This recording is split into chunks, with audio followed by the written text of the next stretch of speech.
नमस्कार दोस्तों, मैं हूं घनश्याम और आप देख रहे हैं लर्ट technical analysis by Ghanshyam tech. दोस्तों, जैसा कि मैंने आपको पहले इंट्राडे की एक वीडियो बनाई थी जिसमें मूविंग एवरेज हमें 20 और 30 एक्सपोनेंशियल मूविंग एवरेज को किस तरह से यूज करना था बाइंग साइड में, आज हम उसको सेल साइड में देखेंगे। तो सबसे पहले अगर आपने बाइंग साइड वाली वो वीडियो नहीं देखी है मूविंग एवरेज की, एक्सपोनेंशियल मूविंग एवरेज को किस तरह से यूज करना है, तो पहले आप वो वीडियो देख लीजिए, उसके बाद इस वीडियो को देखेंगे तो ज्यादा चीजें आपको क्लियर होंगी।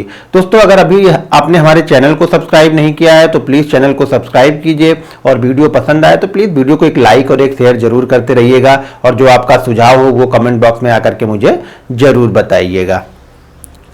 तो चलिए दोस्तों देख लेते हैं। आज जैसा कि आप लोग को पता है कि हमें दो एक्सपोनेंशियल मूविंग एवरेज यहां पे यूज करना है, ईएमए हमें यूज करना है, यानी एक्सपोनेंशियल मूविंग एवरेज ईएमए। तो हमें ईएमए पहले लेना है, यहां पे ईएमए एक लेना है हमें 20 का और एक ईएमए हमें लेना है यहां पे 30 का, यानी एक्सपोनेंशियल मूविंग एवरेज हमें लेना है 5 मिनट की कैंडल पे, यानी जो टाइम फ्रेम हमारा है वो 5 मिनट, यानी 5 मिनट की कैंडल पे हमें 20 का पीरियड लगाना है और 30 का हमें लगाना है, यानी एक्सपोनेंशियल मूविंग एवरेज हमें 20 और 30 का लगाना है 5 मिनट के टाइम फ्रेम पे। क्योंकि हम इसको इंट्राडे यूज कर रहे हैं तो 5 मिनट पे हम इसको सेल के लिए यूज करेंगे। अभी तक हमने बाइंग के लिए यूज किया था, हम इसके लिए अब सेल के लिए हम यूज कर रहे हैं। इसको हम बाइंग के लिए नहीं सेल के लिए यूज कर रहे हैं। जो बाइंग वाली वीडियो आप एक बार जरूर जाके देख लीजिएगा, तब आपको चीजें ज्यादा क्लियर समझ में आ जाएंगी।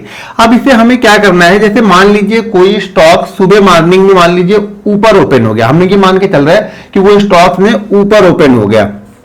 अभी मान लीजिए ये ऊपर ओपन हो गया और ये नीचे की तरफ आ रहा, ठीक है, ये नीचे की तरफ यहां पे आ रहा। अब हमने जो एक्सपोनेंशियल मूविंग एवरेज दो लगाए हैं, एक 20 लगाया है और एक 30 लगाया है, तो हम मान लेते हैं कि हमारा मूविंग एवरेज ये चल रहा है इस तरह से। ये हमने मान लिया 30 का है और ये हमने मान लिया दूसरा वाला हमें, ये हमारा 20 का है, ठीक है। अब कोई भी स्टॉक, जैसे ये स्टॉक्स ओपन हो गया, सुबह ओपन हो गया, तो हमें ये चाहिए कि ये स्टॉक इसके नीचे आए, हमारे मूविंग एवरेज के नीचे आ जाए, ठीक है। ये हमारे मूविंग एवरेज से नीचे आ जाए और नीचे आने के बाद में वापस ये ऊपर की तरफ जाए। देखिए नीचे आएगा, वहां से हमारा काम नहीं होगा, या नीचे आएगा हम वहीं पे सेल नहीं कर दे रहे कि ये क्रॉस ओवर हो रहा है तो हम सेल कर देंगे, ये इसको क्रॉस करके नीचे आ रहा है इसलिए सेल करें, हम इसलिए सेल नहीं कर रहे, हम वेट कर रहे हैं। वेट क्या कर रहे हैं, हम कंफर्म होने दे रहे हैं कि हमें ये, देखिए कंफर्म कैसे होगा, अगर वन वे ही चला गया हम इसको पकड़ नहीं पाएंगे, फिर हम वही होगा कि चलती बस में हमें चढ़ना पड़ेगा। तो हमें चलती बस में नहीं चढ़ना, हमें वेट करना है क्या कि स्टॉक्स, कोई भी स्टॉक्स अगर मान लीजिए गैप अप ओपन हो गया या ऊपर ओपन हो गया, ऊपर ओपन होने के बाद वो नीचे आया, दो कंडीशन बनेगी। तो ये पहली कंडीशन है कि ये ऊपर ही ओपन हो गया, अब यहां से नीचे आया, नीचे आने के बाद ये वापस ऊपर की तरफ जा रहा है, कहां पे, हमारे 20 के मूविंग एवरेज। ये जो ग्रीन वाला है ये हमारा 30 ईएमए है और जो रेड वाला है ये हमारा 20 ईएमए है। मैं इसको इधर लिख देता हूं, ये 20 ईएमए है हमारा, सॉरी ए है, ये भी है 20 ईएमए है। अब ये क्या हो रहा है, ये स्टॉक्स अब यहां पे पहुंच के ये क्या कर रहा है, हमारे मूविंग एवरेज के पास में अब कंसोलिडेट करने लगे। देखिए ये बहुत जरूरी है कि कोई स्टॉक्स अगर नीचे की तरफ आ रहा, तेजी से वो नीचे की तरफ आया, नीचे से आने के बाद में उसे हमारे मूविंग एवरेज के पास, यानी ये 5 मिनट की कम से कम मिनिमम 4 कैंडल बननी ही चाहिए। 4 कैंडल हमें मिनिमम बननी ही चाहिए। अगर 4 कैंडल नहीं बनती है तो हमारा जो क्राइटेरिया है वो कंप्लीट नहीं होगा। तो मिनिमम यहां पे जाके 4 कैंडल बननी चाहिए। वो 4 कैंडल ग्रीन बन रही, रेड बन रही, इससे हमें कोई लेना देना नहीं है, लेकिन हमारे 20 के मूविंग एवरेज के पास में जाके वो 4 कैंडल वहां पे बनेगी। और 4 कैंडल हो सकती है 5, 6, 7, 8, 10, उसके बाद जितनी हो, लेकिन जैसे ही वो रेंज को ब्रेक करेगा, यानी मान लीजिए 4 बन गई, 5 बन गई, 6 बन गई, मान लीजिए 6 बन गई, तो जिसमें 6 का सबसे ज्यादा लो होगा, यानी ये जो 6 कैंडलें बनी हैं इनमें से सबसे ज्यादा लो जिसका होगा उसके नीचे हम इसको सेल करेंगे। जैसे ही उसके नीचे निकलेगा हम इसको सेल करेंगे, फिर ये स्टॉक्स नीचे की तरफ तेजी से आता हुआ आपको दिखेगा। यहां पे हम इसको सेल क्यों कर रहे हैं? हमने ये देखिए, हमने अंदाजा ये लगाया कि मार्केट गिरा, मार्केट गिरने के बाद स्टॉक्स ऊपर रिवर्स हो रहा है, यानी ऊपर जाने के लिए तैयार हो रहा है कि ठीक है स्टॉक्स को ऊपर जाना है। लेकिन जब स्टॉक्स ऊपर की तरफ गया तो हमारे जो 20 का एक्सपोनेंशियल मूविंग एवरेज है, जो 5 मिनट पे हमने लगाया हुआ है, वहां पे जाके ये रेजिस्टेंस ले रहा। कंसोलिडेशन का मतलब क्या है कि यहां पे आके वो रेजिस्टेंस ले रहा, और जब ये यहां पे रेजिस्टेंस ले रहा मतलब इसको क्रॉस करने के लिए वो तैयार नहीं है, इसको ऊपर ले जाने के लिए बायर तैयार नहीं है। तो जैसे ही वो कंसोलिडेट करने के बाद वापस नीचे की तरफ गिरेगा, तब वो तेजी से नीचे की तरफ गिरता हुआ आपको दिखेगा और काफी फास्ट मूवमेंट यहां पे आपको होती हुई दिखेगी। सिचुएशन एक है कि कभी भी किसी भी कंडीशन में हम 20 को क्लोज नहीं कर सकते हैं। ये क्राइटेरिया कब कंप्लीट नहीं होगा? जब हमने मान लिए कि हमारे रूल्स में ये होना चाहिए कि 20 के अबव यानी 20 के ऊपर क्लोज नहीं होना चाहिए।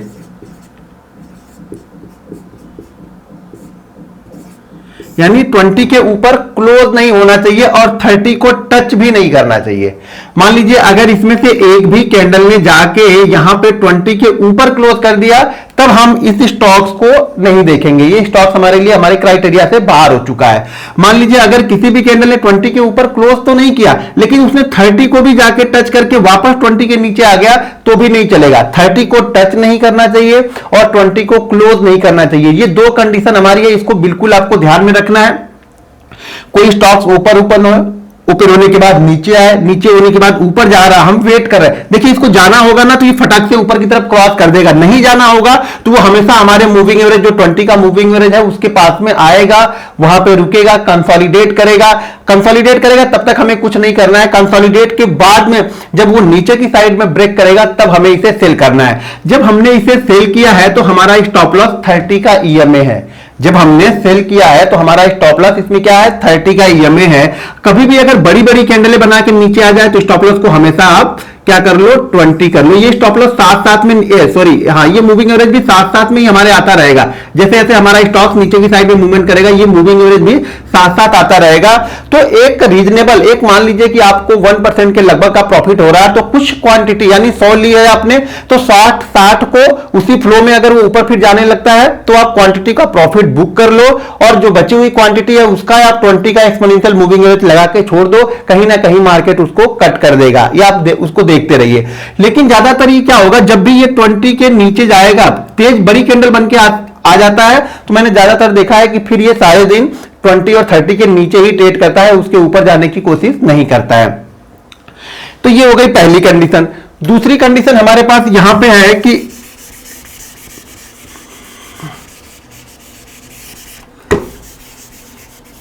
ये तो स्टॉक्स आया ऊपर की साइड से, जब स्टॉक्स मार्केट ऊपर ओपन हो गया, ऊपर की साइड में स्टार्ट हो गया। कोई स्टॉक्स क्या होगा, इसके नीचे ही ओपन होगा, ये नीचे की तरफ यहां से ओपन होकर यहां से चलेगा, ये ऐसा। देखिए दोनों कंडीशन बन सकती है, तो दोनों सिचुएशन के लिए हमें क्या करना है। अब यहां पे जाने के बाद ये फिर से वापस यहीं पे कंसोलिडेट करेगा।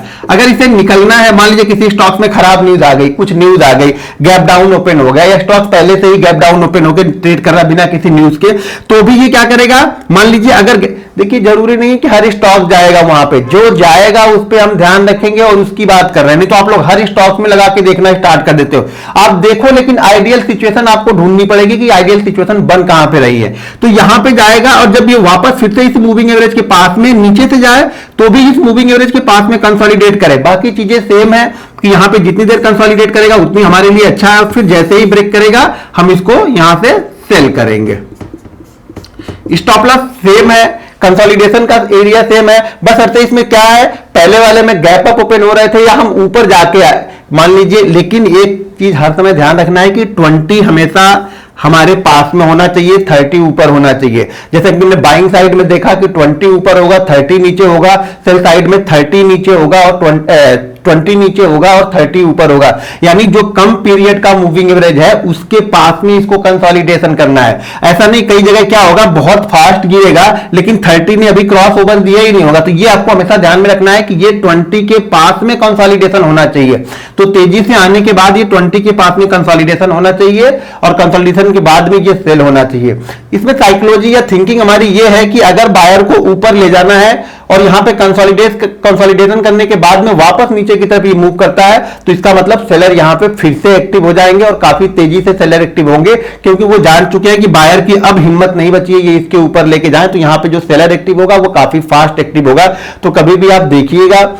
और एक चीज और, मार्केट जब कंटिन्यू यानी फिर जैसे मार्केट मान लीजिए आज 50 पॉइंट ओपन हुआ और वो 120 पॉइंट पे जाके क्लोज हो रहा, तो उस सिचुएशन में आपको ऐसे बहुत सारे स्टॉक्स मिलेंगे। मार्केट जब जिग-जैग में है 30 पॉइंट ऊपर 40 पॉइंट नीचे, तो उस कंडीशन में आपको ऐसे स्टॉक्स नहीं मिलेंगे। तो मार्केट जब रैली करते हुए दिखेगा तो ऐसे स्टॉक्स आपको बाइंग साइड में भी मिलेंगे और सेल साइड में भी मिलेंगे। कोई स्टॉक्स अगर पॉजिटिव हो, मान लीजिए किसी स्टॉक ने ब्रेकआउट दिया है, तो वो आपको बाइंग साइड के लिए बेस्ट है। तो आपको हमेशा, जैसे कि मैंने पहले वीडियो में बताया है, कि ब्रेकआउट और ब्रेकडाउन वाले स्टॉक ढूंढने हैं। जो निगेटिव स्टॉक्स हैं, ज्यादा वीक दिख रहे हैं, उसमें नीचे की साइड में मूवमेंट अच्छी होगी, और जो बाइंग साइड में बहुत अच्छे चार्ट पे बने हुए हैं उनमें बाइंग साइड में बहुत अच्छी मूवमेंट होगी। मान लीजिए ये स्टॉक नीचे तो आया, लेकिन ये स्टॉक टेक्निकली स्ट्रांग है, यानी हम डेली चार्ट पे देख रहे हैं तो टेक्निकली स्ट्रांग है, तो इस कंडीशन में बनेगा भी ना तो ये बहुत स्लो आएगा, फास्ट नहीं आएगा। तो हमें ये समय ध्यान रखना है कि हमें ऐसे स्टॉक सेलेक्ट करने हैं जो, अगर सेल के लिए हम जा रहे हैं तो हमें ऐसे स्टॉक चाहिए जो फास्ट, मतलब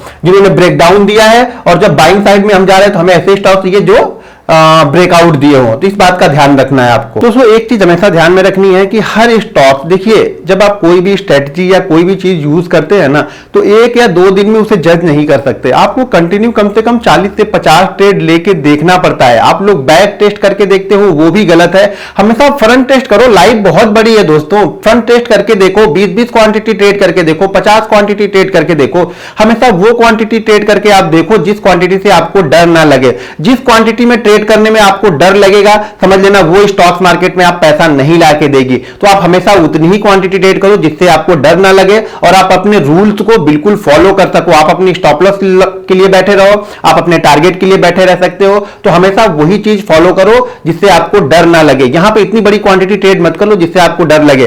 तो हमेशा इसको क्या करना है, पहले आपको टेस्ट करना है। टेस्ट करने के लिए 20-20, 25-25 क्वांटिटी ट्रेड करके देखना है। बैक टेस्ट में पैसा नहीं लगा है, इमोशन नहीं लगा है। ऐसे जब आप पैसे लगा के टेस्ट करोगे ना, तो जब ये 1 रुपए ऊपर नीचे होगा तो आपको कलेजा बाहर निकल जाएगा अगर नीचे होगा तो इसलिए बोलता हूं कि हमेशा पैसे लगा के ट्रेड करो, पैसे लगा के टेस्ट करो, तब चीजें आपको अच्छी तरह से यहां पे समझ में आएंगी। तो ये चीजें मुझे उम्मीद है कि आप लोग को समझ में आ गई होंगी।